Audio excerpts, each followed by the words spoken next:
2, 3. Beer, beer, beer, Chimney beer, beer, beer. A long time ago, way back in history, when all there was to drink was nothing but cups of tea. Along came a man by the name of Charlie Mox, and he invented a wonderful drink and he made it out of hops. He was a beer, an admiral, a sultan. All right, hello. Thank you for tuning into this Brew Happy Radio Show. I'm your host, Damien Abizer, as the voice of beer. With me, as usual, is the amazing Ryan Fitzgerald. And he's turning the knobs and whistles there. Yeah, I am. He's on production today. Are you having a two-part camera? Is that what's happening? Yeah, so we are doing a little bit of video recording, and I have my Q8 You're high-tech. feeding in, and then I have the webcam off the new laptop. You're high-tech today. Yeah, given just a direct shot of me, and then the Q8 is providing a shot of the rest of the table. I see. You're like off to the side, so I turn the laptop to face you so that people can see your face. Oh, there's two. Hi. Yeah, hey there. Hello there. How's it going? That's good. You can turn to the background. Okay. I'll just stick my face into this one here. Yeah. And then that one is just John and you. Correct. John's just creep. Hi. Speaking of, hi, John. Yeah. Our sponsor. Hey, it was a smoking week last week. It was. Yeah. Speaking of, there's some brush fires around the area. It was definitely smoking. It's a little dry. It happens. But It's you know summertime. what? It's been mild, so forest fires have been really down this year. I'm hoping we can get through August without a big major one. That'd be great. It'd be really nice. Got a long ways to go on that. Yeah. Yes, we do. And then with us as usual is our lovely media manager, Bronwyn Landis. Hi, everybody. How are you? Bronny D, what's going on? Man, I am awesome today. Yeah. Are you? It's such a great day today. I agree. Yeah, absolutely. Yeah. It's bright, sunny. I got a lot of stuff done in the yard. I got trimmed some stuff, trimmed a tree, harvested some plums. When's your next doctor's appointment?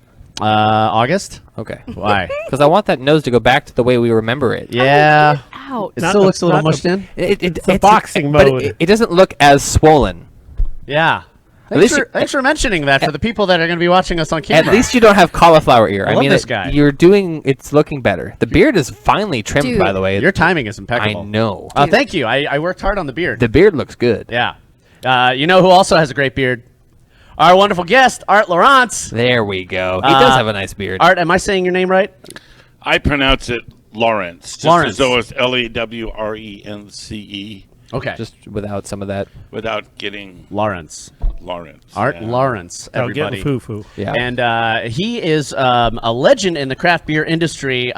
Just going down some of your accolades as Does early he call as, himself a legend? As well, some people do. In my own mind. In your own- you're a As legend long in as your you own look in mind. the There's mirror and nothing go, wrong with that. I'm a legend. Yeah, so as far back as 1985, you were one of the 7 founding fathers of the Oregon craft beer industry here.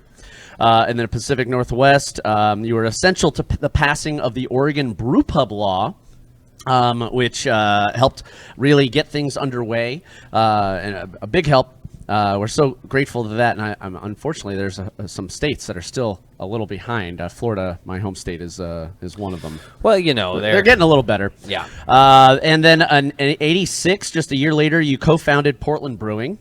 In '98, you founded here Cascade Brewing here at the Old Raccoon Lodge, which is now called just the lodge. The lodge. Just by the lodge, right? The Lodge at Cascade Brewing. At Cascade Brewing.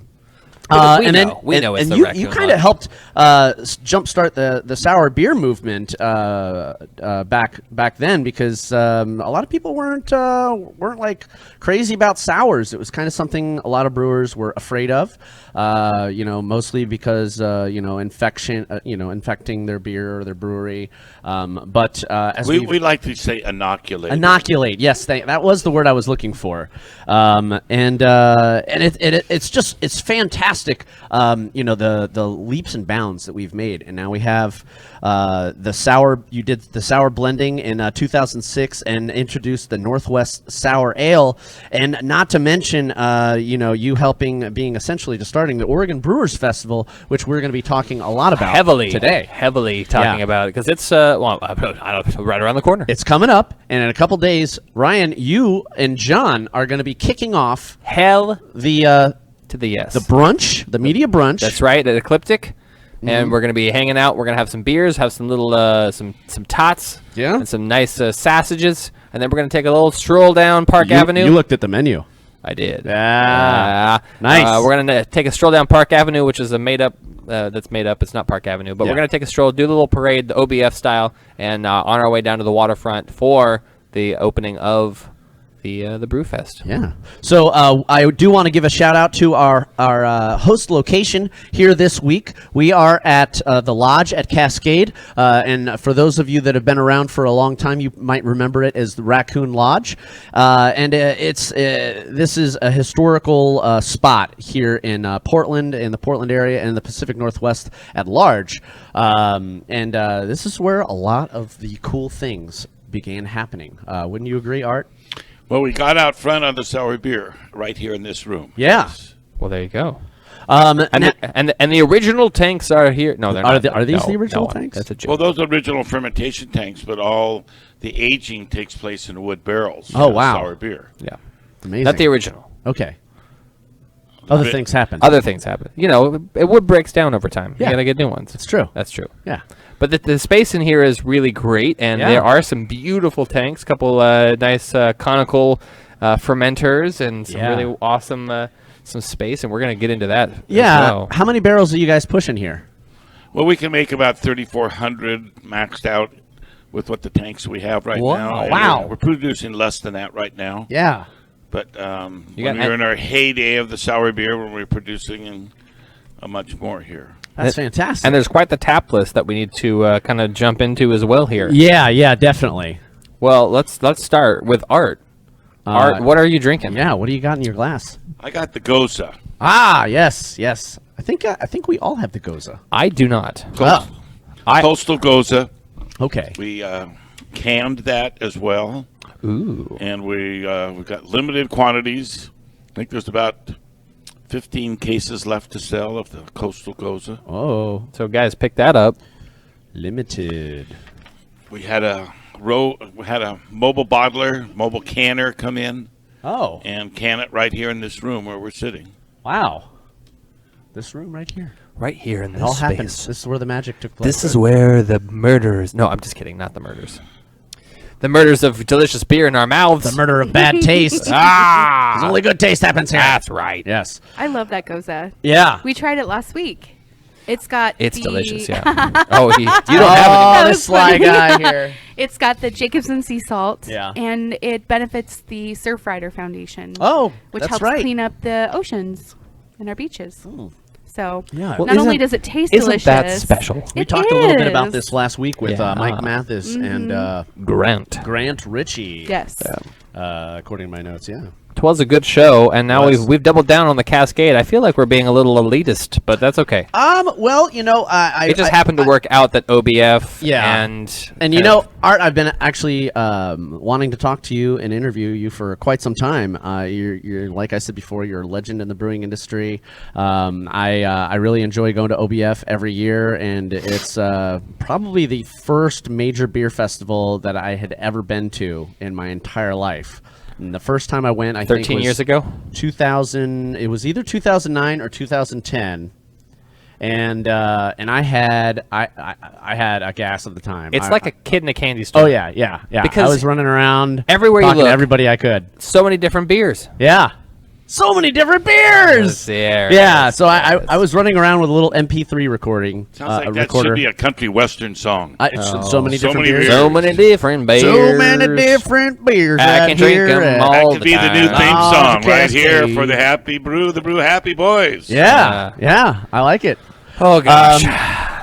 But I was running around the Oregon Brewers Festival with a little MP3 recorder, asking people what they were drinking and what they liked about it. And they probably thought you were weird. Well, okay, so that worked functionally for like the first hour or two, and then by the third or fourth hour, it was just a bunch of drunken nonsense from mostly the people drinking, and then a little further into it, it was just there was really no point in me even pulling it out of my pocket anymore. We're gonna air that one soon. No, that's staying in the archives. Thankfully. Especially if there's some like now really great historic brewers that you interviewed, and you're like, you didn't know that you interviewed Ben Edmonds of Breakside while in his drunken escapade through OBF. I did. Well, okay. That was okay. a joke. Sorry, Ben. That actually might have happened. That's possible. Yeah. But it cultivates great minds, so it helps. Now, Art, tell me a little bit about yourself as a person. What is the magic of the man that makes you? Oh, I don't know if there's any magic. He gets up every morning just like grew everyone up else. Yeah. 7 miles west of here. Okay. On a piece of property that my great-great-grandfather bought in 1906 on my mother's side. I went to Hillsborough High School, went to Linfield College. Yeah. I'm an Eagle Scout. Wow, really? I was on a high school baseball team that got rained out for the state championship. I was on a national championship Linfield small college baseball team. Okay. What was your position in baseball? Catcher. Oh, you're the smartest person on the team. Yeah. Here's the way I started out a speech in college about catching. I said, and I plagiarized this from a 1956 sport magazine, and it went, "Never in the history of mankind has man strode out on the field of battle with more audacity than the man behind the catcher's mask at the ballpark." There you go. I was also catcher, and both my kids were catchers. I like that. Oh, wow. Yes. Wish I had a pro spell. There you Yeah. go. Because I always feel you have to have the smartest person on the team as your catcher. And I caught the last Touché. ball for the final out for the championship. Wow. As a catcher. Well, there And you our go. banner, Des our just cheers national for that one. championship Yeah. banner is hanging upstairs right here where we are.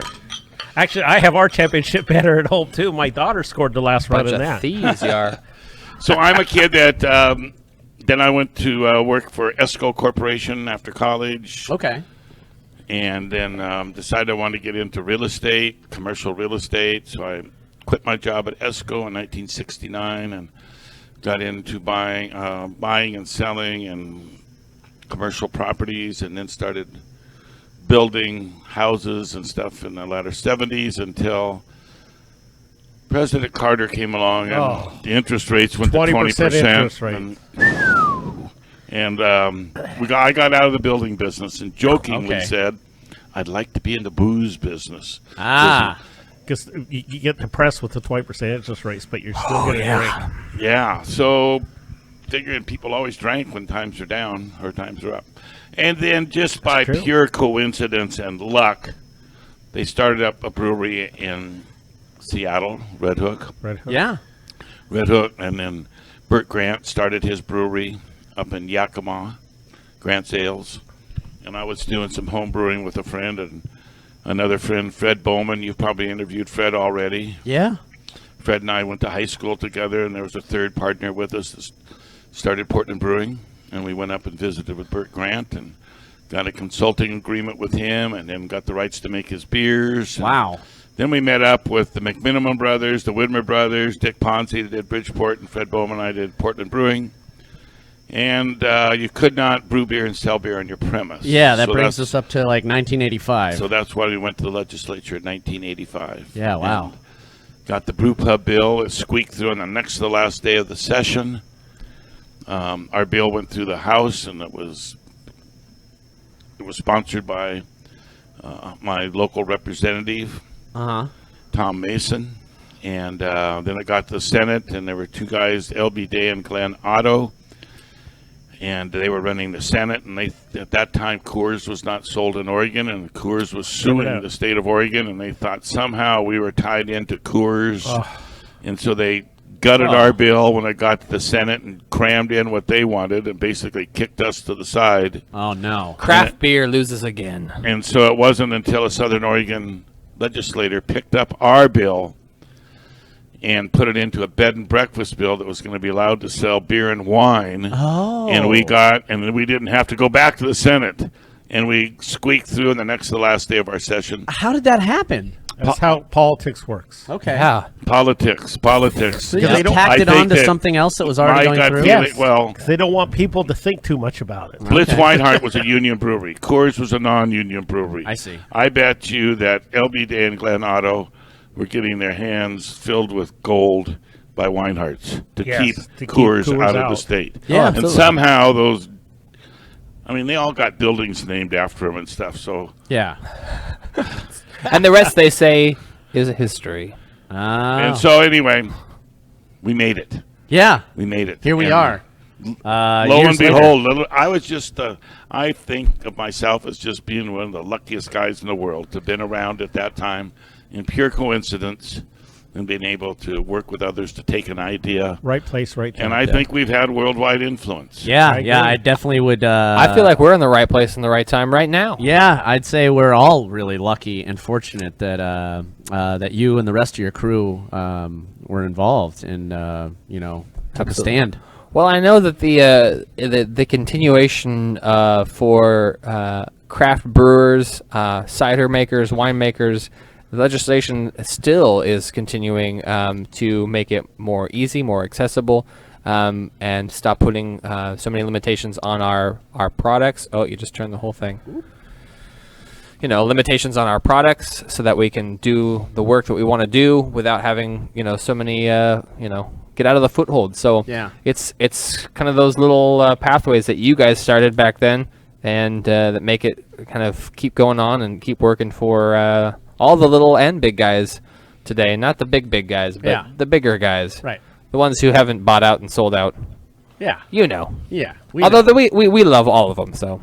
Yeah, I mean, there's a beer for everyone, and that's the definitely in the spirit of the show. If you don't like a beer, Yeah. that doesn't necessarily mean it's a bad beer. You don't have There to are drink bad it. beers. Yeah, there are bad beers. yeah. But There are just some bad because ones. you don't like a Yeah. beer doesn't mean it's a bad beer. It could just mean it's a better beer for someone else. Hey, by the way, Yeah. you didn't ask me. Oh, what do you have in your glass? You do have something different than the rest of us. I do, and it is delicious. It is the Saison Grande. It is Oh. Imperial Saison. Red and white Grande. grape notes with a mix of tropical fruits and pineapple aromas. It's aged in Chardonnay oak barrels.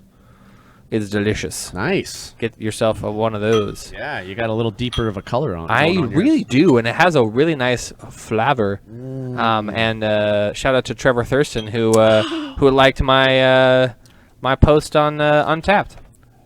Oh yeah, you've been getting some attention on Untapped. A little bit. Just with this one, all my Untapped stuff when I put a new pour, it goes to Twitter, Okay. and Trevor follows me on Twitter. So he liked it, and then Twitter says, Trevor Thurston liked your post. Yeah. Thanks, Trevor. Yeah. Now you guys go ahead, Bronwyn. JP and I are drinking something different too. Oh, no kidding. Yeah. Yes. JP, Okay. what are you drinking? I'm drinking the hazy IPA called Release Me. That's right. 7.6%, 44 IBUs. It's a hazy that features delicate aromas of peach and melon with flavors of tropical fruit and grapefruit. Oh. Yeah. There we go. It's very good. I think Jake, our awesome server and bartender, said that is brand new. Yes, it is. Oh. Mind if I grab that to put it in front of the camera? And also take a gonna sip. sneak a sip. Yeah. Yeah. And what are you drinking? Yours is definitely a different color. Yeah. Okay. So this was one I wanted to try last week, but they had just run out of it. So I finally got to try it. I'm so excited. What is that? This is the Fruitopian Noyo. Noyo? No, yeah. Noyo. You said it right. No, yo. Okay. Yep. Keep going. It's 9% ABV. Nice. Triple and wheat ales aged in oak wine and bourbon barrels with tangerine peel, black cap raspberries, and apricot nouveau.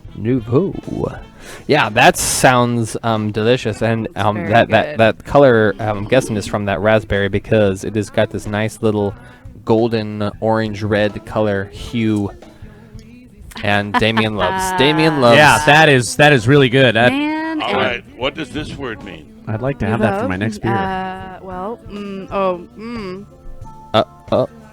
Well, it's not nouveau because it's not the way you'd spell nouveau. Apricot. Nuovo? Nouveau. That is, Nouveau. we take the apricot seed. First of all, we bring in raw apricots, Uh-huh. age them, pick the ripe ones over about a 10-day process, Uh-huh. break them in half, put the seed over here, the meat over here. Then we take the seed and take it back into our boiler room, and over a year's period, Uh-huh. we dry it. Oh, really? Wow. And then we crack it and Whoa. take, and the inside of it is the little noyo, the little nut. And we put that in the beer. How do I say it again? Is it No like ale? particularly No ale? fragrant? And No, how many? it's How like many a do you have bitter to? almond. Okay, how many do you have to use for this? Pounds. Wow. Now, it's funny that you do that because if ingested incorrectly, there are many fruit pits like peaches and nectarines that contain cyanide. But not this one. Arsenic. Cyanide.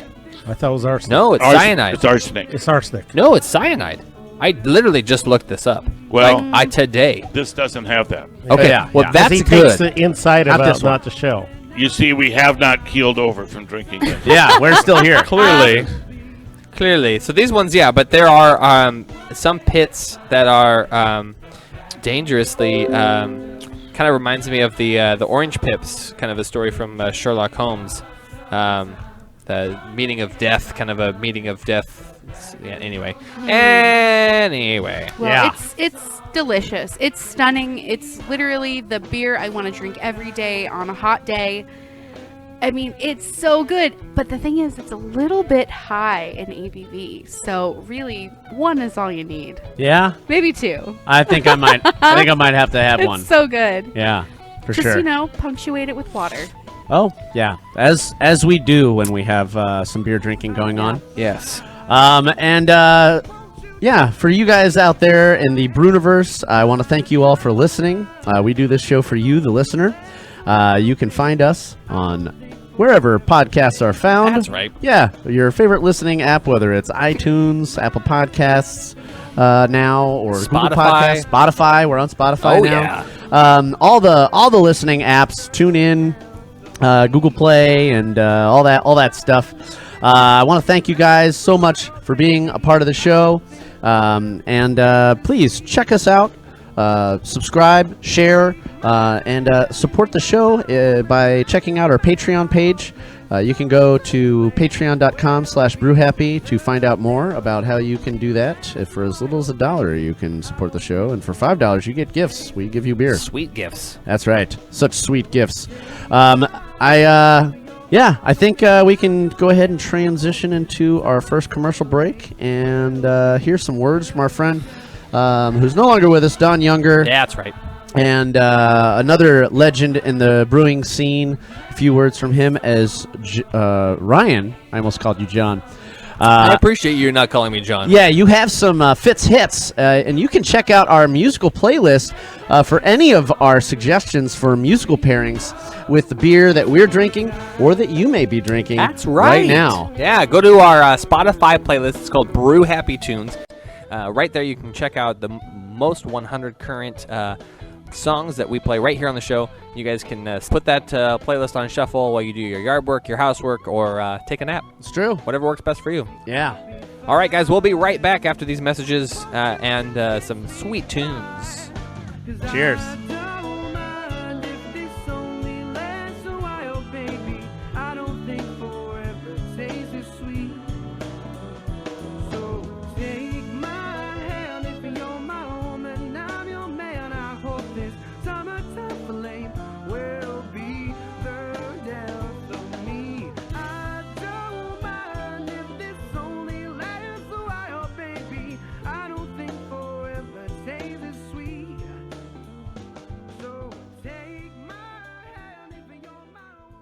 This is Casey Helwig with Imperial Yeast, and you're listening to the Brew Happy Show.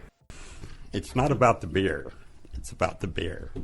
You can't get so crazy about beer that it becomes obsessive. When the second part is about the beer, it means it's about the beer culture. It's about the camaraderie that comes with the first beer. It's not about the beer you're drinking. It's about how you drink it, where you drink it. Hi, I'm Tom I'm Sean, from Von Eber Brewing. and you're listening to The Brew Happy Show. You are listening to the voice of beer, Damien DeBizer and his Brew Happy crew.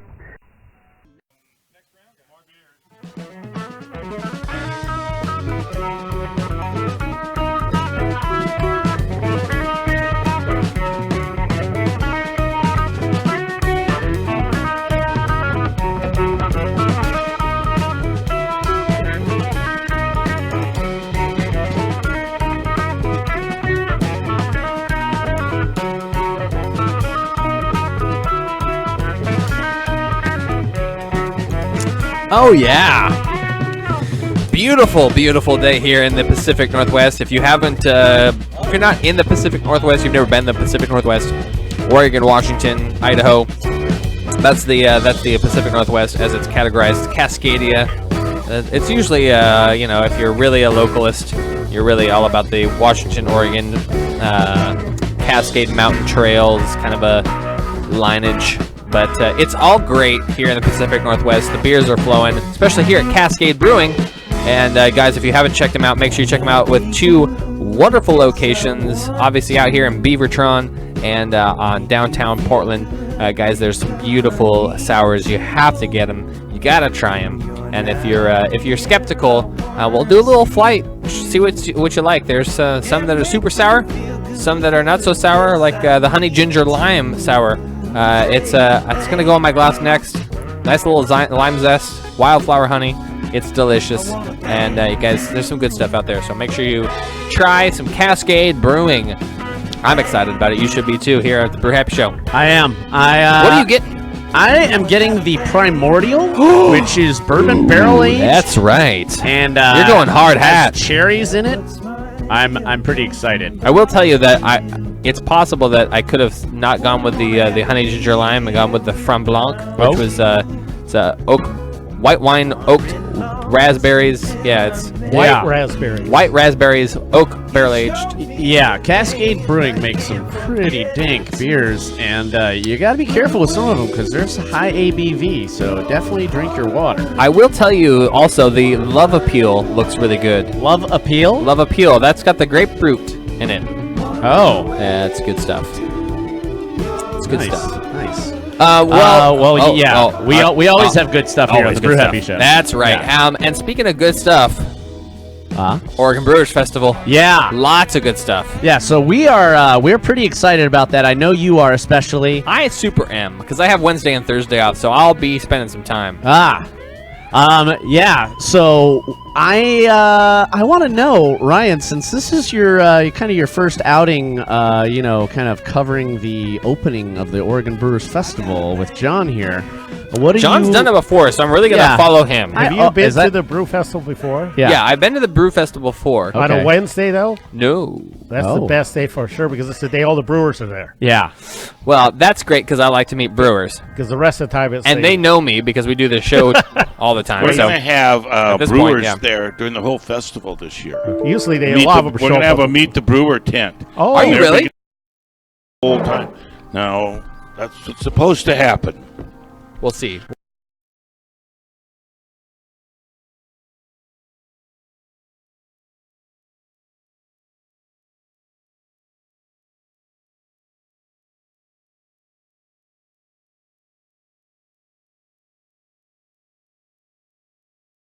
Is it honey? Really? Yes, this honey was put in post-fermentation.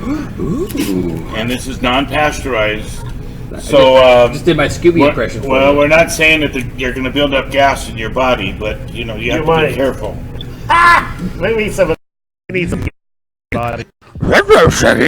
Oh, more gas. Yeah. We're working on pasteurizing. I'm sitting next to this guy. Good Lord. Do you see what I'm saying, though? The ginger is all the way through. The lime is at the top. The honey is all at the back. It's really well. Go ahead. It is. Yeah, no. See, many beers that get honey put in them go through the fermentation process, and a lot of that sweetness get absorbed. Wiped out. Yeah. But this is a post. Oh, yeah. So it's there. Wow. I did like the fact that I pointed at it. Put a little 7-Up in that and an umbrella, and any 17-year-old would love it. It kind of tastes like it already has a little 7-Up in it. It does have a little. It doesn't taste sour. CO2. But yeah, it's such a light. It tastes like an orange soda should taste. Wait, actually, it reminds me of the key lime goza from McMiniman's Edgefield. Oh, that's a really good one too. It's just different because it's a sour. Yeah. It's not a key lime Kolsch. Sharing is caring, and caring is love here on the Brew Happy Show. And Damien's is sour. I'm not a sour. Oh, I love it. I have a sour. You're welcome. Now give it back. Oh, I don't want to. That's really good. Yeah. You should order another one. Goodbye, my love. Yeah, the lime thing. It's delicious. So well done on that. Very good. Yeah, it's really great. Oh, it's the perfect blend. I'm sorry to say I know. anything more, but oh my gosh, it's so good. Well, say whatever you want. Yeah. There's never a shortage of compliments on this show. Now, Art, one of the things that I'm pretty interested in, especially when it comes to you as a home brewer, what were some of the first beers that you got interested in making, and what was your favorite thing to make? Well, we were not real accomplished home brewers. We were basically fair enough going over to Steinbart's, and I see John's got a nice Steinbart sticker right 100 there. years. Oh yeah, 100 years. And we were going over there and buying the syrup and stuff. But Fred Bowman and Jim Goodwin, my two partners from Hillsborough High School, they were actually going over to Steinbart's and having him mill some grain and doing some mashing in. Wow. As opposed to the shortcuts that my friend Essa and I were doing. Yeah. So my experiences told me, and after watching Fred and Jim do some brewing, that you better get it out of the kitchen. Oh. Because the ladies don't want you in the kitchen. Yeah. Not anymore. And so taking up too much room. Yeah. Yeah. So we went. Fred Eckhart. We went and read little Charlie Papazian's book on how to build Was it your Fred own- Bowman or Fred Eckhart? Bowman. Okay, Bowman. I hear Fred. I always want to go. Yeah. straight There's to a lot of Eckhart, Freds. but there's a No. lot of Fred. No, Fred and I went to high school together. So did Jim Goodwin, our third partner, who has since passed away. And they were really doing more of a complete mashing in and what we were working with the syrup. Oh, okay. Of course. Yeah, you guys were doing extracts. Yeah. Okay. Yeah. And what was one of the first beers that you started off with? I think it was an English bitter because my friend that I was brewing with, Essa, he had been in the Air Force over in England, and they drank bitter. Yeah. So we played with the bitter. Yeah. And Fred was doing more complicated beers. And Yeah, every little now and darker then, beers I'll than what we were doing. I'll be bartending and I'll come across a fella that's just like I just want to find a pint of bitters. Where can I go to find a pint of bitters? And usually the answer is horse brass. But yeah, it's kind of like an underdog. It's an unsung style. Yeah, I only spent 3 days in England, and we drank a lot of cask conditions, so I didn't really get a good English bitter for me to really get the taste of one. Yeah. Unless someone can show me a really well done, the very first one I think I ever had, and it's not an easy sip unless you're attuned to it. But I just haven't come across one since the first one that I've been real. Yeah. Super. I mean, we're talking just plain straight out English bitter. Yeah. It's been a tough ride for me on that ride because most of the time I'm finding things. I'm expanding my palate over the years, especially the last 3 of being on the show. Yeah. And I'm like, oh, I've never thought about, kettle sours or bourbon barrel aged sours or anything like that. But oh yeah, the movement has grown. But yeah, the English, it's still a hurdle. Yeah. Of mine. Well, maybe I'll get there. Let's see who does. If someone can do it like authentically. Not everybody's into the classic styles. I know. Yeah, you're a new guy for a new world. I will tell you though, of beers and ciders, and that's what you like. I know. I do like the heritage style ciders though. Okay. The old world, kind of more a tart. We've discussed this. Yes. Drier ciders, so it's not too far off. Yeah, right on. Anyway, I find the same thing with alt and Kolsch. Yeah. And smoked beers. Oh, John Foyston likes an alt. Yeah, he does. Yeah. We went over to Europe a couple years ago and spent a couple days in Dusseldorf and went to the 3 alt breweries that a friend of mine took me to. I went to the brewery where Kurt Widmer did his apprenticeship. Wow. John gives a thumbs and up. Drank some good. I'm going there to 2 months. I know. We're going to talk about then that. 30 miles away is Cologne. Yes. Oh, yeah. Kolsch. 30 miles away. The king I'm of going there Kolsch. too. And those beers, both of them, melt your mouth. And so we did that 2 days in a row. Then we drove to Bamberg, drank smoked beers. Wow.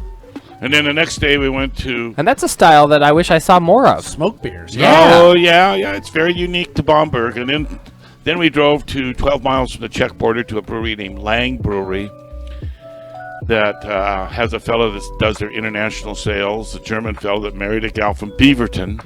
And we got to know him through the years. And so we went to the brewery. And this is run by 5th and 6th generation brewers. Wow. and their name is Hopf, Hopf, which is hop. Oh, in okay. German. And the Lang is Lang, Lang Brewery. So we got to go drink some good. And they're in Upper Bavaria, Franconia area, like I said, 12 miles from the Czech border.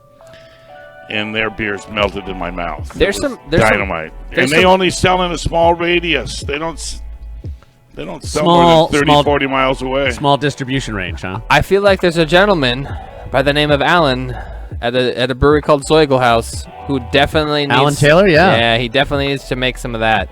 Oh. I think you could probably talk him into it. I'm sure we could. Well, Alan, he does make some of that stuff already. Does he really? Oh, yeah. What? You got to go over there more often. Oh, Alan does a call. Right by my wife's I work. enjoy his beers. He makes very good beers. Yeah. That and Rosenstadt. Go over there, and John's going to be over there. He'll vouch for all There this you go. stuff. You're going over there this fall, John? I'm going to Dusseldorf, Dortmund, and Cologne the last 2 weeks of September. Why don't you go down to not clear? You don't have to go clear as far as Munich. Go to Stuttgart.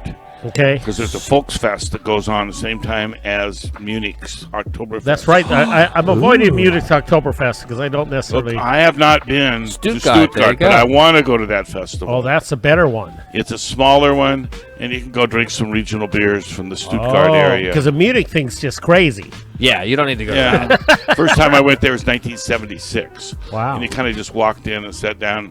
Pretty soon you're next door to some Germans, and they had their arms Yeah. locked. And you're There's a chicken singing in front of songs, you you and have a no bunch of idea what beer. they say. That's great. Yeah, I'm looking forward to Dusseldorf. There's the World Cigar Show is in Dortmund. Oh. So I'm going to Dusseldorf early, and then going to Cologne since it's close to there, and then we're going to Dortmund for the show.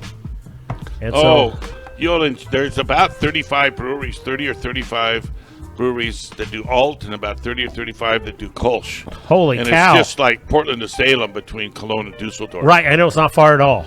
And they each one of them don't like each other's beers. They don't like each other's soccer teams. That's sort of like Scotland and England. They hate rivalry each other, going on but there. they're right next to each other. God, it sounds like we could talk about for an hour about German beers. Oh, yeah. Yes. Well, they're very regional. Yes. Yeah. I remember skiing over there in Austria, and depending on what side of the mountain you were skiing on, depends on what beer you had because it came from that valley. I think we need to do a European beer panel. I think you're right. We're going to be working on a couple of video panels. The lady panel, the side panel. Yeah. I know those ones are for sure. Top panel. You know, the world's longest bars in Dusseldorf. Yep. Oh, it is? Yeah. I've heard that before. Yeah. Because it's like I think from you. 3K. It's like 126 bars all next to each other. Well, if you want to drink their beer, have John bring it back to you. Don't go buy the commercial stuff here. And because you it's probably can been pasteurized. And you can because we know our friend Nitch has brought back that's beers true. from across the pond. But guess She's what? I'm smuggled not stuff bringing before. back beer. Well, you should. No, I'm bringing back scotch. Well, that's not what we sent you It's over there way for. better, more for your money. I mean, you know, I just had actually 4 German beers at Ben's Bottle Shop that it came I'll over take in it. draft. Oh, it yeah. usually only comes over here in bottles. Yeah, that was pretty good. special. That Is it was. still on tap? Probably not. Maybe. I'll go look. Well, let's. Oh, I'm gonna change gears because we could talk about German beers. You're going to change gears. I'm huh? gonna change beers. Okay. Change beers. Change beers and gears. And gears. To OBF. Oh, okay. Yeah, let's talk about that. Because we kind of talked about it, and then we went in. This is going to be your first outing. It's going to be your first outing. And, Art, what does Ryan need to know about OBF? Drink a lot of water. Yeah. Yes. Well, I've been to OBF before, but not opening day. Yeah. Wear your dark glasses so the women don't see you staring at them. Because okay. they have some cleavage action. Well, all right. A lot of lower. Bring my wife with me, too. Tops. Take a look at the program. Be respectful. Take a look at the program and decide where you want your beers, what beers you want. There's a whole. I know you're a cider hound. I do There's like a both, whole though. trailer of cider. They do, yeah. More And I know ciders that than ever. I know that they brought wine this year That as well. That hasn't always been a thing. No wine this No year. wine? Oh, I No. thought Chris said that there was wine. The one thing we- about we you have dropped to. There's a lot of cider, Oh, though. you dropped Yes, one. you Okay. and you have to There's figure out cider. Oh, yeah. the beers that are going to get the longer lines later. Yes. So you got to Yeah. hit the beers that you know will be Early. massive lines later. Take a little nap, get the cider. So far we got water, Don't stare at the ladies and make them uncomfortable. We don't want to turn them off of this stuff because this should be fun for everybody. Okay. They're too drunk to know. Thanks. And then Beers early. beers early. And we have a safe ride program. Oh, too. yeah, You there we get go. $20 off taxi cab or a Lyft to get you home. Yeah, what day is it? Is it the 26th that Cascade is doing their shuttle? Oh, the shuttle, Yeah, yes. shuttle is Friday and Saturday. There you go, the 26th Friday and 27th. and Saturday, you can take the shuttle from underneath the Morrison Street Bridge. Yep, that's it. 26th And go over and and 27th. raid the cellar at the Barrel House. Yes. We talked about that last week. Correct. Yes. Yeah, 27 labels on sale going as far back as 2012. Wow. And 70 different variations. For those guys. of you that are beer collectors, there are connoisseurs and there are common sewers. And sometimes I think to myself it's the latter. Uh-oh. But for those of you that are collectors of beer, Uh-huh. there'll be some vintages out there that haven't been available for a while. Okay. Wow. Okay. Ooh. I'm excited for that as well. Now, John, do cigars get better if they age like beer? They get better for 7 years. Then they hang for 7 years, and they start to deteriorate. So they got to be in the humidifier? Correct. Because if you get too dried out, then they lose the oils and they don't smoke as well. So they have to be humidified the whole time, too. Well, my grandpa was a cigar smoker, and he had this little box that I now have at my house that's probably 12 by 12 by 12, and it's got copper in the inside. Wow, that's a really old one with copper in the old days. And it's got Myron Frank's sticker on the back of it. It's Wow. probably pre-World War II. Now, he kept his cigars in there, but it wasn't humidified or anything, but that's he did two things. He kept his police revolver in there, and then a box of cigars. There you go. Wow. It's really cool, the copper ones. They used to do that on pipe tobacco, too, in the old days, because they didn't want it to absorb into the wood and stuff. And so it's pretty neat. And I don't think you needed so much humidity with the metal in there, as long as you kept it shut. Yeah, he always kept it shut. Yeah, I have it at my house. I use it all the time. I got some paper on the top of it. And You got a gun in there, too? Nope. Okay, there you go. No. No guns. I did my shooting in the Army. I don't need a pistol at home. I agree. I have a shotgun for bird hunting that I haven't used for a number of years, and I gave away my deer rifle. No, I don't. I'm not a gun man. Yeah, I used to be agree. quite the Yeah, marksman in the Air Force, but I don't really have much use for one. But yeah, most of my shooting is beers. The right to arm beers. Shooting them back. Well, my protection is arms. just my dog. Yeah. Oh, yeah. Let him sacrifice him. Are you going to be at OBF this year? He's there every year. I mean, Yeah, he's going to be at the parade thing. He's going to be the head of the parade. hey, I'm the licensee, Ryan. I know, so it was- I'm there. I'm the guy that talks I to the. know. He's Yeah. required. I'm It the was- guy that doesn't get to drink. Yeah, Right. That's I'm It the was a guy loaded that's- question. I Yeah. know that. well, right. He's I- this is for the I'll sake be- of the audience. Come I'll on, be there. guys. Yeah, I know you're going to be there. What are you excited about this year that is either getting poured, or that as far as we changed the timeline as far as the days that we're going to be having. So obviously no Sunday. Thank God for that. And they went back to Wednesday. It went back to Wednesday. So is there anything you're Yeah. looking forward to this Really year good. that maybe is different, or maybe a beer that's coming on tap that you're really excited to drink? Well, Because we got the list. We've seen the list. They're all new, though. They're I all don't new even know. beers, I so know. Who I don't know knows? much about them. Oh, Right, until you try them.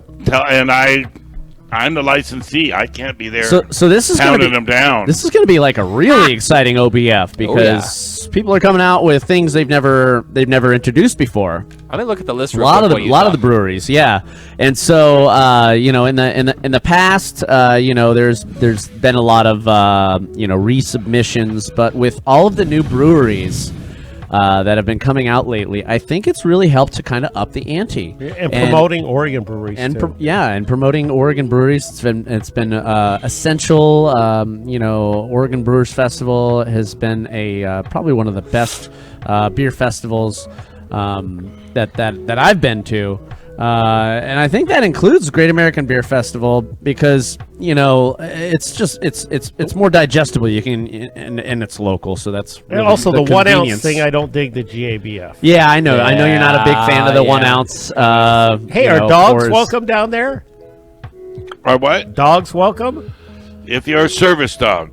Okay. Okay. Fair enough. Yeah, I got. What we've done this this year at the festival is listen to the festival goers from the past and try to freshen up our event and trying to bring on beers that people don't say, well, I've already had that before. Correct. That's great. And we're kind of like the granddaddy of festivals, and we think that we have helped foster many other brewery festivals around the country. Definitely. But we're kind of at the end of the festival season, so we've already had We're getting there. the Pib, and we've had the Portland, and McMinimums have done some, and there's a lot of other festivals. So We got one left over in Vancouver. The Vancouver Brew Fest Summer Edition is I think the second or third weekend in August. Okay. So we've got one more coming up for us. Second. Second weekend in August, and that's a big one for us. We are always attending on that one, so that for us kind of rounds out the Brew Fest schedule. Yeah. Okay. So. Yeah, we just had Oregon Trail last week. Yep. Week before was the craft beer festival. Yeah. I don't think B and I are going to be able to make it until Friday or Saturday. For what? We both have to work. Oh, for the OBF. For OBF. So speaking of, here's some things. Okay. Now, because we're part of the cool club. Yeah. And Chris Crabb is loving and generous. Very gracious. And Thank we you do so much. appreciate. Thank you so much, Chris. Breakside Brewing is going to be bringing their Lucky as Helles German lager. Oh, that's going to be really good. Ecliptic Brewing is going to be bringing their Key Lime Goza. Ooh. There's a collaborative project with the Oregon Brew Crew, Mango and Cash. It's a pale hazy with mango. That's so if you've ever seen the old Stallone movie with Kurt Russell, Tango and Cash, I don't know why they didn't make that like a running thing. Seriously. Man. There should have been like 3 movies out of that. Fort George is going to be bringing great duo. Fort George is going to be bringing a Sunrise Oatmeal Pale Ale. Okay. Little Beast Brewing, Vermilion Sour, which is a American with watermelon and Marionberries. Oh. Ninkasi is going to be bringing a Whitaker Series number 10 Pineapple and Peppercorn Saison. That's just a peppercorn and pineapple Saison. I really like the use of peppercorns, to spice up Saisons and Belgians. Lompoc is going to do another day in Lom Paradise with their hazy blood orange wheat beer. Oh. Allegory is doing a hoppy lager. Great Notion is going to be doing their double stack coffee and maple stout. Where's Bronwyn? She left too soon. She went to the bathroom. She did. Hey, Cascade Brewing. Coral Horizon. We talked about that last year. I can't last wait week. for that to come out last week when I had that. Coral Horizon. Such a tease. So good. McMinimans, our friends over at McMinimans, they're doing a Rose City Brute IPA with hibiscus. It's brutal. It's brutal. Our good friends over at Von Ebert are doing a Fruits and love those Roots. guys, yeah. That's a farmhouse ale with kiwi, cucumber, and licorice root. Yeah. Some really good stuff. And, of course, we've got so many others. Our friends, new friends at Mad Cow Brewing are doing their Riverview Cream Ale. Oh, yeah. They're going to be pouring that. So, guys, there's lots of good stuff. Coin Toss Brewing. Hotcakes. This is a American-esque chocolate and habanero stout. What? Yeah. Okay. There's some good stuff, guys. So if you don't get down there, I've got the whole list. And if you find me down there on Wednesday drinking some beers, ask to see the list. I'll tell you that Sasquatch Brewing is bringing their Passion of the Rice, and it is a rice and passion fruit lager. That's funny. Yeah. I like that. And our friends Coalition are bringing the Color Me Kush. I was going to ask about those guys. Color Me Kush terpene-infused IPA. Oh, wow. So, guys, there's lots of stuff. I can go on and on. The list is ever going 65, 66, 68, 70, 90. Guys, there's lots of beers. And if you don't get down to OBF this week, starts on Wednesday, goes to Saturday. Yeah. It is worthwhile. And if you see Art, go say hi. Yeah. He might not say hi back, but he'll be there. I'll be there. Yeah. Is there anything else we should... Oh, go ahead. Well, I was going to ask Art, now, obviously, you've been doing the Oregon Brewers Festival for quite some time. How many are we on at this point? This is number 32. Wow, 32. That's big. That is big. That is big. Now, I'm sure there's got to be some beers that you've had come through the festival that have really stood out. Is there any like callbacks that come to mind when you're kind of reflecting over the years past? Space Fest. One of the beers that we did here at Cascade Brewing was the raspberry wheat. Oh. And we don't make that beer anymore. Oh, no. But that was a really, really popular beer. And the raspberries just went out of sight on the pricing. So we couldn't really make it affordable, make it anymore. And we didn't want to go use a concentrate. It took 55-gallon barrel of raspberries to make 18 kegs. Oh, wow. Really? And the raspberries started out at $300, went to $500. Last time we bought a barrel was $1,000 for a 55-gallon barrel of raspberries. So a raspberry sour is just typically more expensive just because of the fruit? This raspberry wheat was not a sour. Oh, okay. It was a sour mash beer. Oh, what's the difference? What's the distinction there? Well, if you take mash grain, which is sweet, and you run it off within the first couple hours, it's still sweet. If you let it sit for a period of time, like overnight, that mash becomes a little bit sour. Oh, okay. So that's what we did. Interesting. Well, I mean, mashing from the man himself here. Mashing at night, finish the mashing in the morning. Wow. That's amazing. That's really cool. What about some other beers? Like again, raspberry is more of a slot. To be honest with you, I'm the guy that has to wait till we close up, right? And leave, oh yeah, and go get a beer. Okay. It sucks to be that awesome. Sure. So I just have to go listen to what other people have had. I know our friend up in Missoula, Montana. He always had some great German beers that would come down. Nice. With I don't know. I like all beer. You're a connoisseur, yeah. I'm you don't just want an old connoisseur. It's like trying to pick a favorite child. It's just they're all great. Yeah, I know Don Younger had his favorite beers. And that sort of thing, and I'm more drinking variety. You're more my favorite beer is the one in my hand kind of guy. That's one of the things. Yeah, that's what I usually say. Sayings. Yeah, I've heard that. Yeah, so the Oregon Brewers Festival, fantastic, and it's gotten a lot bigger over the years. So what would you say have been some of the biggest changes, and positive impacts to the Oregon Brewers Festival since you started it? Trying to stay relevant. Yeah, okay. Trying to stay relevant.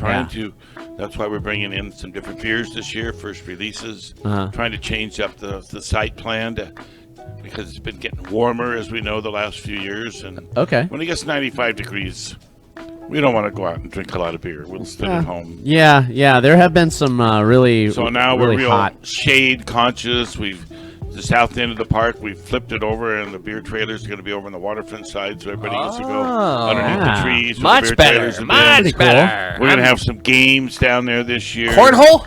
Yes, sir. Yeah! And the ladder game, they're all set up already. Oh, the ladder game. And, of course, we're bringing in Eric Ciders, Oh, all right. Yeah. But Ryan Ciders, not Eric Ciders, but Ryan Ciders. Yeah. I know what you meant. Okay.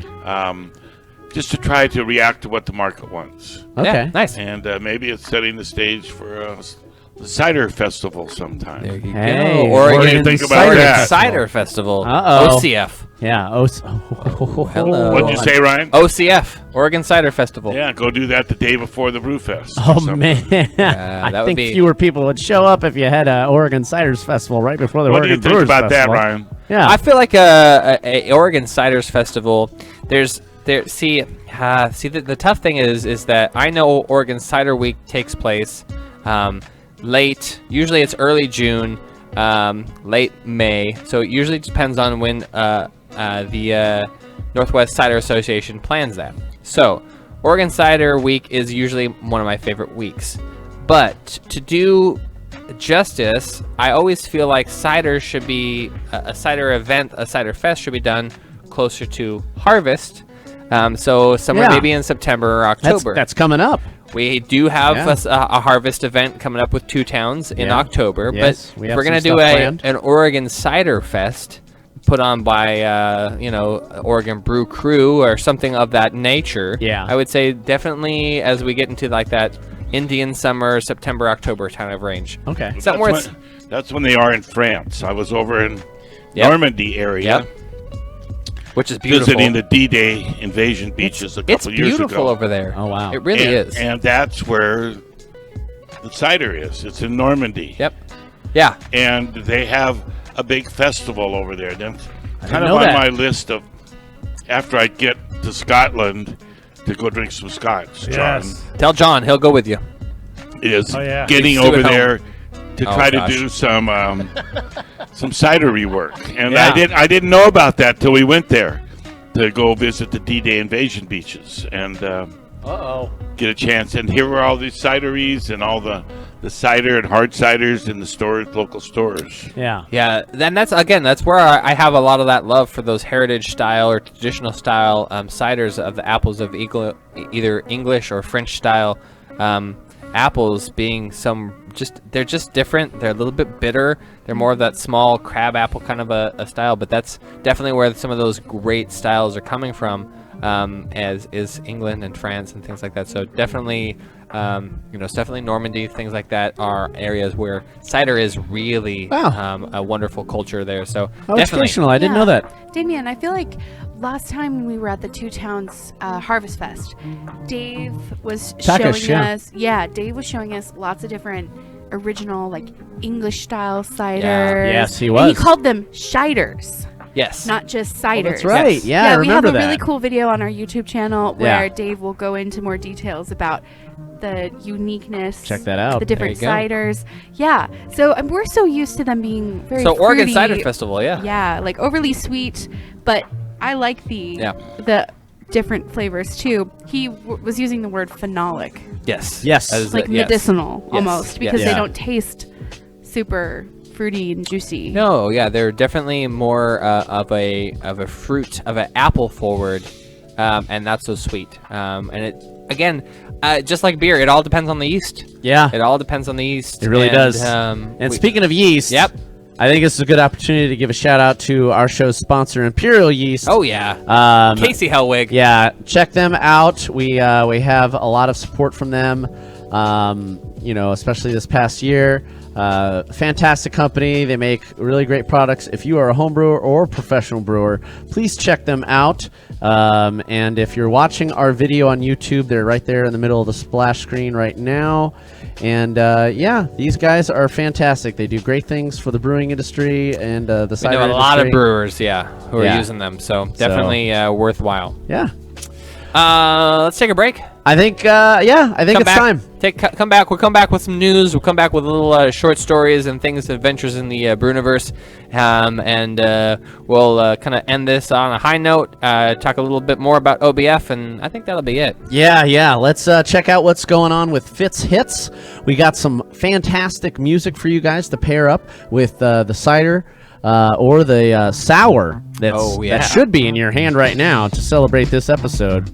And if you can't get a sour from Cascade, go to your nearest and most favorite beer spot and Bottle shop, purchase one. Tap please. room, In Portland area, go to Albertsons or Safeway.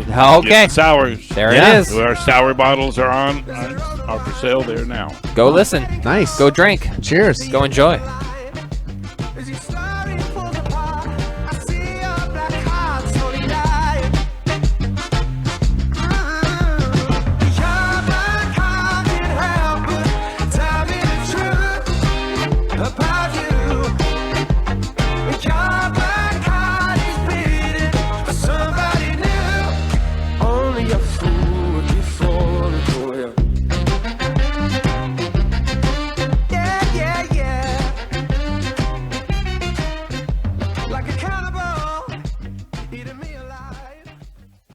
Ladies love Brew Happy. How about you? Hey there, I'm Squeaky Pete. Are you looking to get the word out about your beer-related business? Did you know that podcasts have been rising in popularity since they were first known as audio blogging in the 1980s? With podcasts catching hold in the late 2004, there are more than 115,000 English-speaking podcasts available. Hundreds of them talk about beer, but only one will make you happy. Brew Happy. Advertise with us and get the word out about your business to more than 30,000 listeners. For more info, contact brewhappypdx@gmail.com. Woo-ha!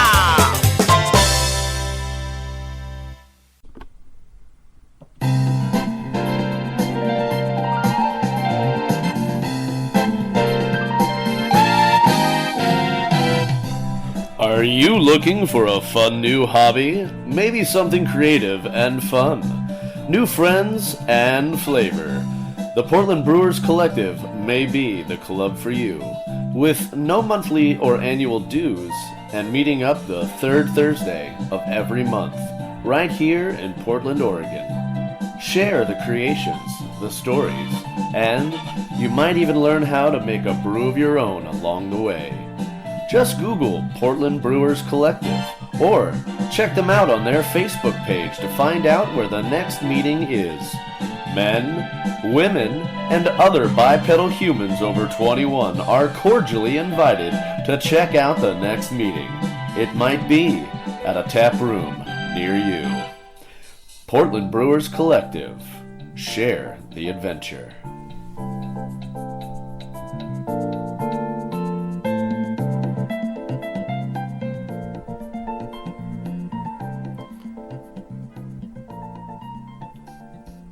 I'm John Paul from Paul Cigars. Everyone knows I think craft beer is awesome, but so is my huge selection of cigars. You can get all your favorite tobacco products at any one of my conveniently placed locations in Beaverton, East Vancouver, and my headquarters store on Jansen Beach. Our wide selection and helpful staff will make your visit so very satisfying. You might even want to have a beer to celebrate. So come on in and check us out. For more information, contact us at paulcigars.net. Hi, I'm Tom. I'm Sean. From Von Eber Brewing. And you're listening to The Brew Happy Show. Here we go. Ready?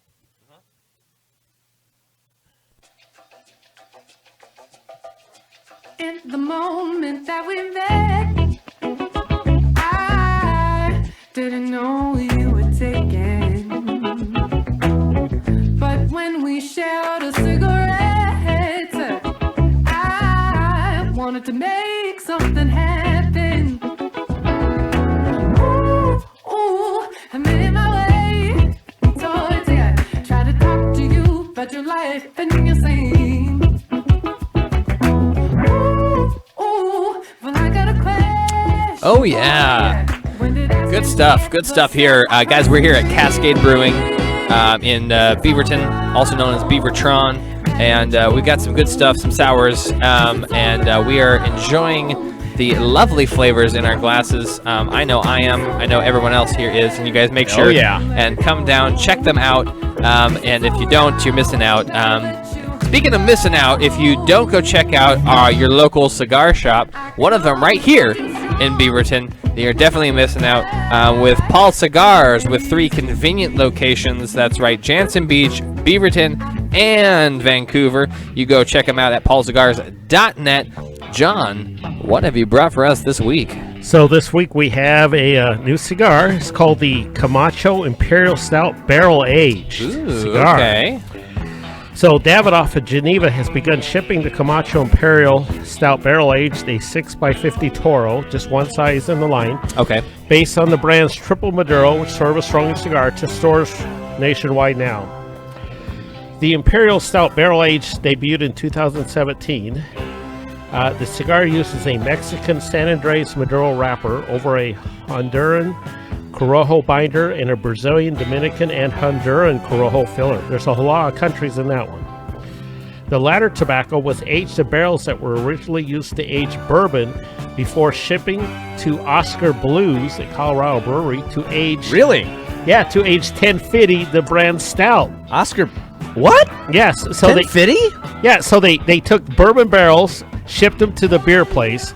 They aged their stout in them, and then they took those barrels and they aged the cigar tobacco in them. Oh, wow. So a combination of bourbon and stout. Yes, and please. Yes, is that great? They shipped them to Honduras. They shipped them to Honduras from Colorado to age the Honduran Corojo filler. Yeah. So the cigar is now being offered to retailers around the country, limited to 4,000 boxes of 10. Oh, wow, okay. The pricing is set at $10 a cigar. You got to get them while you can because they're not making those again. Wow. And they're fantastic cigars. Okay. And those are going with a sort of a stronger beer that we don't necessarily have here. It's more of a stout. More of a stout or a porter. Because it's stout or a porter because it was aged in stout barrels. I mean, you could probably get one of the higher ABV beers and get close. Probably the one that Damien's drinking. The Primordial. The Primordial? Yes. Oh, my God. Because it's so bourbon good. and wine barrel-aged Imperial Red. Yeah, cherries and that's a 10.5. I would also say the Notorious Bog, B-O-G, is a bourbon whiskey barrel-aged ginger with orange zest. That would also be a good one. Yes, that would be a good one to go with it. So, but yeah, higher ABV, more dark, more full of body. Where's our parking lot puke scale at for that one? That one is going to be about a 4 out of 5. So definitely a easy going for you novices out there. Smoke smooth and slow. Yeah. What's the burn rate on that?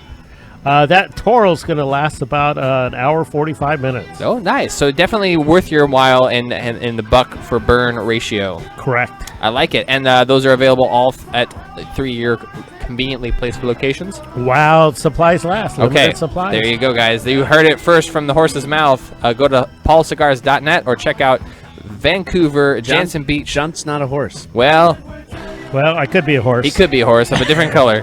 And Beaverton. You don't see me on Wednesday nights. You never know. That's true. That's right.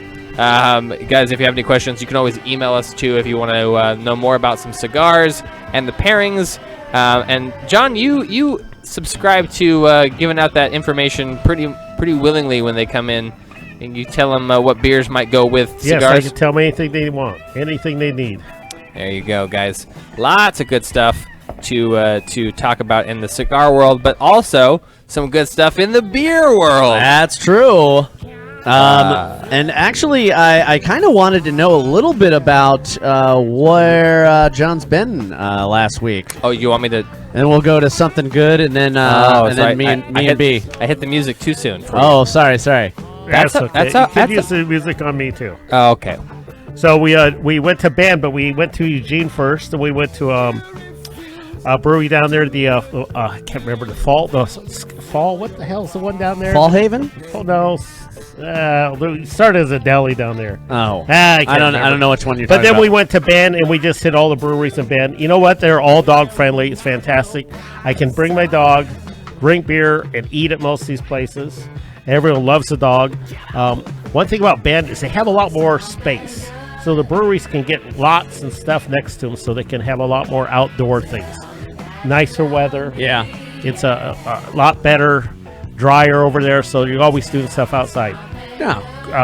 Crux was unbelievable. It's just massively huge. Always. We talked about it before. I still have not been to Crux. I'm so jealous. We got to do a Bend trip. December, January, so you can go skiing and we can have beer. There we go. I went to Worthy's on the east side of town, and that thing was huge, too. It's a gigantic facility. It's gigantic.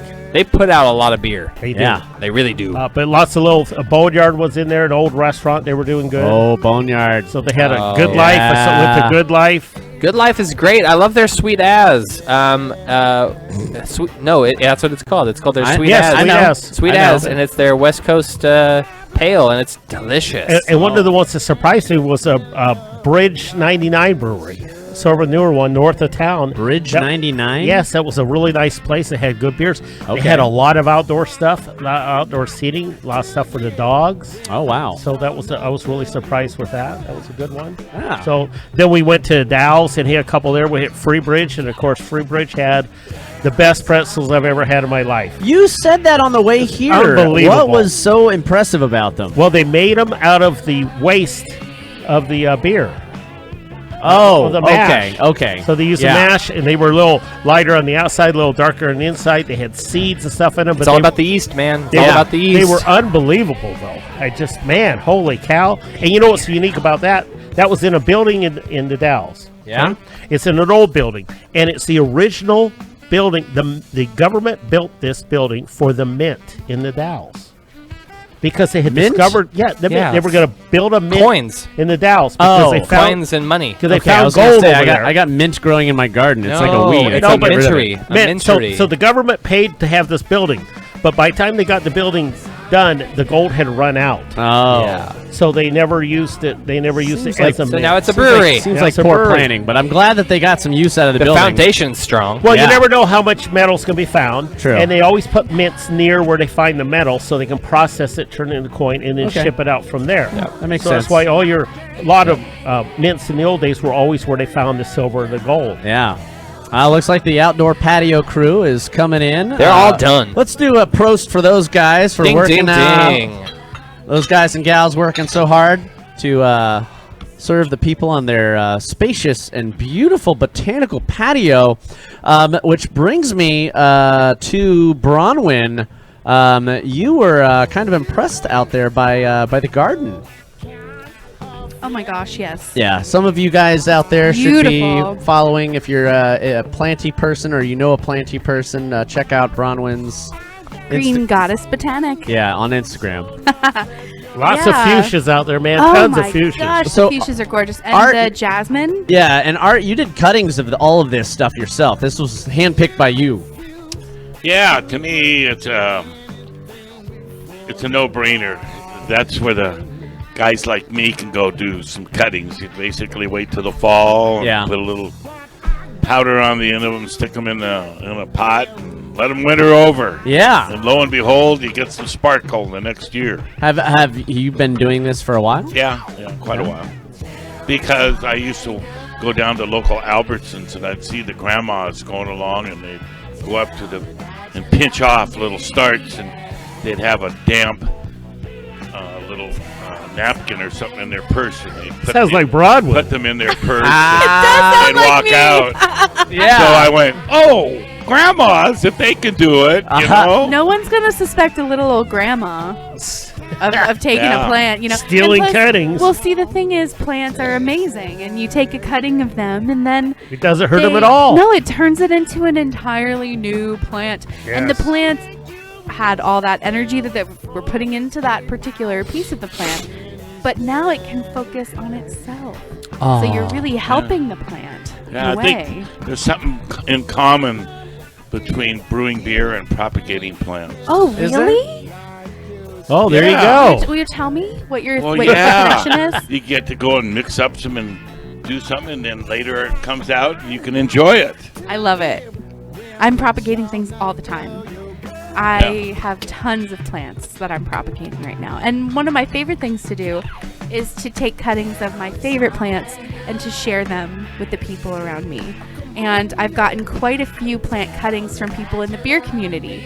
So I can see how they're related. Actually, Sonia Lycum gave me a bunch of cuttings back when we went and had their show in their dining room. And the begonia cutting that she gave me sat in water for, a long time, probably 9 months. And then it finally rooted. I put it in soil, and now it has a bunch of little babies. It's amazing. I wish beer were that simple. I want to thank everyone for listening to Plant Happy. Yeah. Yeah. A smaller podcast in our large podcast. It's a little microcosm. There you go. Of this But everyone loves macrocosm. plants. Who That's doesn't true. like plants? Who doesn't like plants? Thanks. I like a good fern. Oh, yeah. Ferns are great. I love a good fern. Ferns Okay. are kind of The way they spore out and the way they just kind of open up their leaves, it's really beautiful. I like the Wow. prickly cactus myself. Oh, Okay. see, You're kind of a prickly cactus. You kind of are. I tried A to horse be. of a different color. That doesn't sound like anything you can smoke. Oh. You never know. And Hey. that's going to lead us to our next show, Smoke Happy.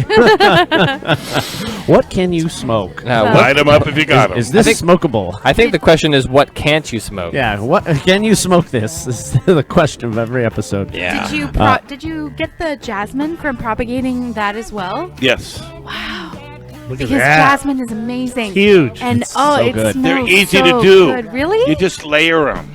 Okay. You do the layering process for propagating, where I just take a pot, like a 1 gallon. I cut a couple slits down the side. Okay.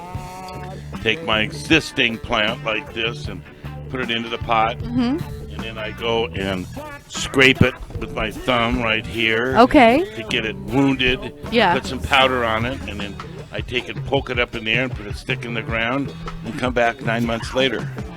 And I got wow, that's so if you put one in the ground now, 9 months later when Ryan's child is born, you could have twins. It would, yeah, you'd basically have twins.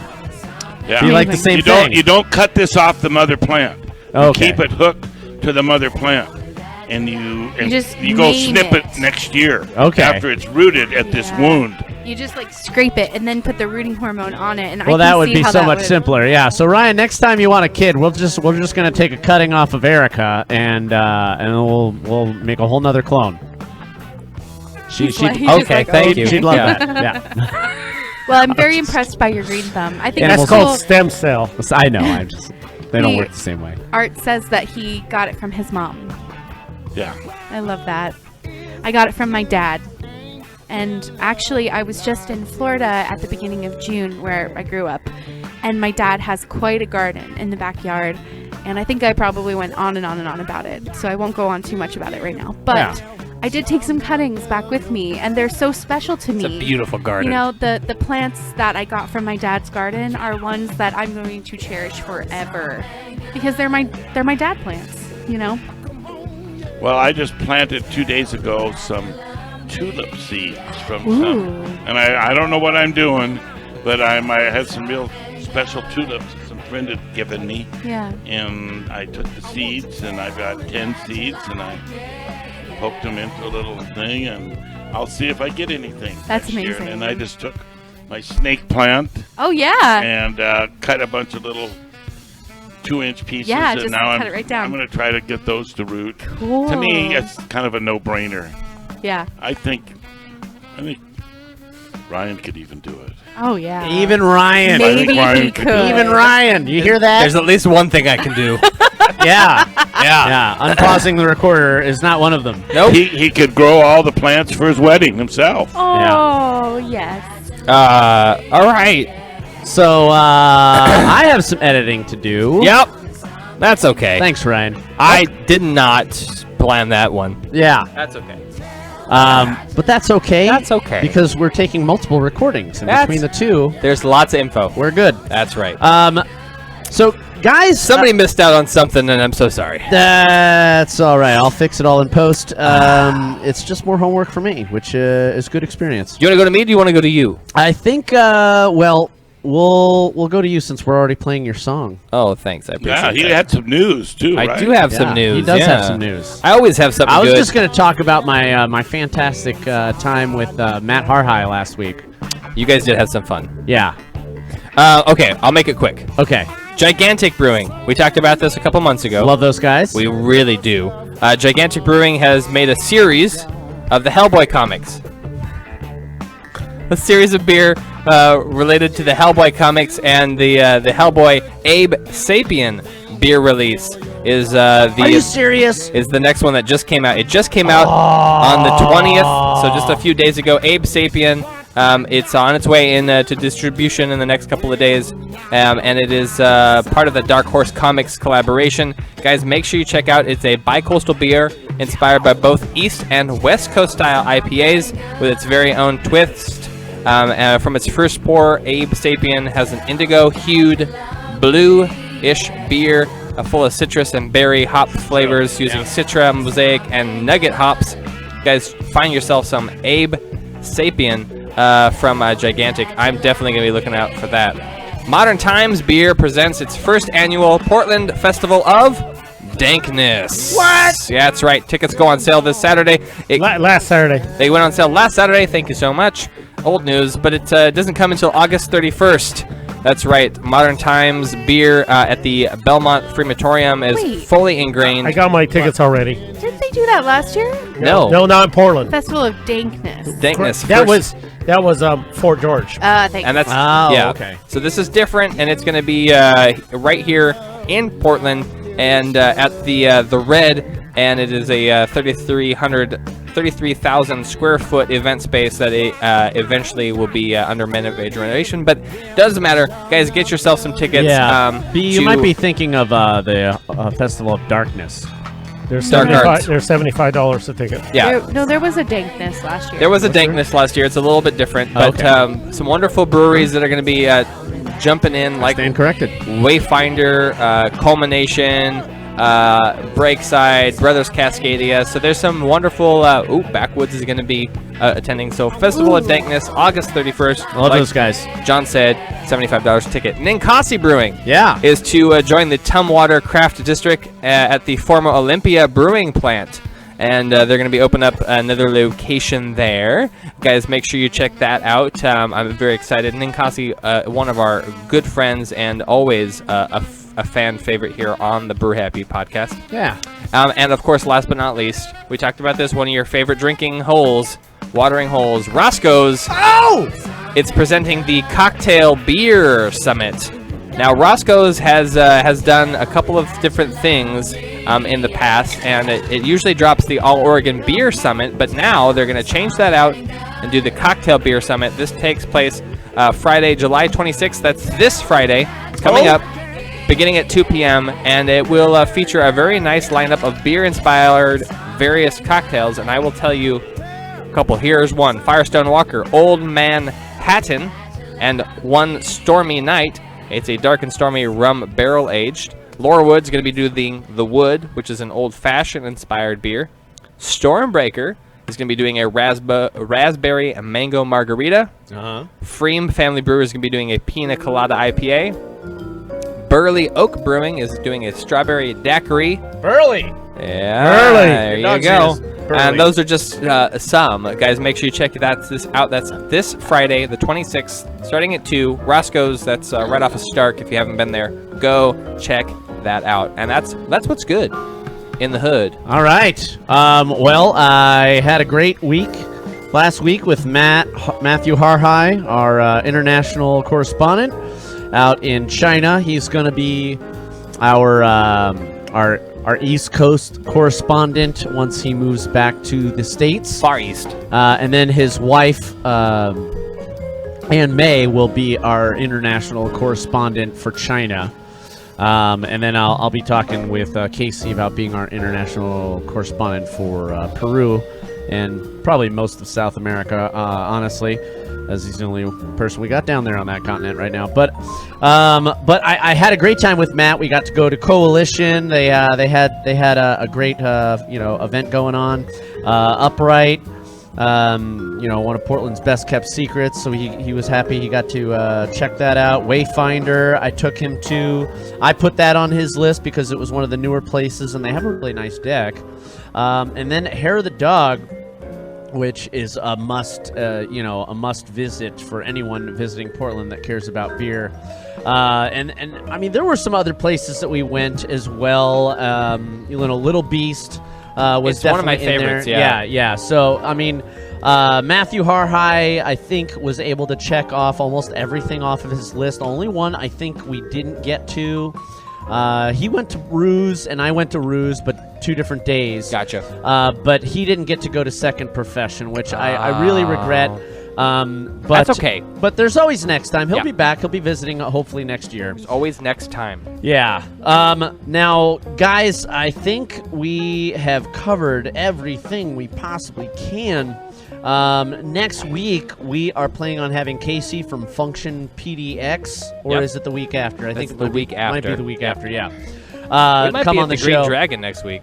I think we are going to be doing either the Green Dragon or the Annex Bar for McMinimans. One or the other. McMiniman Monday. Yeah. Bring back a McMiniman Monday. Or we might be over at. What would be really great is to revisit Untapped or Level. Or Level Brewing. They're doing some good stuff out there, too. Level Beer. Yeah. There's so much. We'll figure it out. Every now and then I wind up with a gap that I can't fill in my schedule, and that just leaves a better surprise for you guys next week. Art, how can people get a hold of you and learn more about Cascade Brewing? Come out to the lodge at Cascade Brewing. Nope. Well, let me get this. Let me get this speaker up here. Yeah. Come out to the lodge at Cascade Brewing on Beaverton Hillsdale Highway. Yep. Have lunch, have dinner. I'm here regularly. Yeah. Have to sample the beers. Yeah, you got a great botanical outdoor patio with some nice redwoods. Lives close. Yeah, and it's close. The spirit of Portland and the Pacific Northwest is right here at the lodge. And you, the listener, need to be a part of it. You. That's right. We're talking to you. Yeah, we're pointing to the people on the camera. That guy. But we're this also person, pointing to this person, you if you're this just person, listening to the podcast. Yeah, that person. Come and find me. I enjoy talking to You people hunt him down. about beer. Yeah. Art will be at the bar. Or he's the older learned fellow at the end of the bar. Oh, okay. Or Ryan. Yeah. What? Somebody. Somebody's always going to be at the bar. Yeah. And you can be too. All you got to do is come out here to Cascade Lodge. Guys, I think this has been a fantastic show. Does OBF. anybody else have anything OBF. else to have? You are going to have a great time. Everyone's I'm going to have a little great jealous. time. I have to work. I know. But thank you so much. You give up your seat for taking care of this for me. It's very much like Spock getting the con when Kirk walks away. Is that how that works? Yeah, that's what I feel. I feel like I'm Commander Spock and you're Captain Kirk and you're giving the con to me and you're gonna go. Wow. Whoa. Okay. All right. Captain. He's Bones. Yeah. He's Bones. Yeah, definitely. God damn it, Jim! I'm a doctor, does not that a make- metaphysics. Does Uhura? that make Bronwyn Uhura? Can I please be Uhura? Yes, you can. Yes, Yes! sure. Okay. I love it. Okay. Yeah. Can Art be Scotty? Scotty. Well, I do have some Scottish in Okay. me. Hey, there you go. There you go. All right, he's controlling the transporters. Well, listeners, we got to steer this ship back towards Earth, and I want to thank you all out there in the Brewniverse so much for listening to this program. The Brew Happy Show does this for you every week, learning more about the craft beer industry and the fantastic people involved, and which beer is going to be your next favorite beer. As always, I don't just like you, I love you, and I want to have a beer with you. Until next week, keep brewing, but brew happy. Guys, cheers. Brew happy. Happy.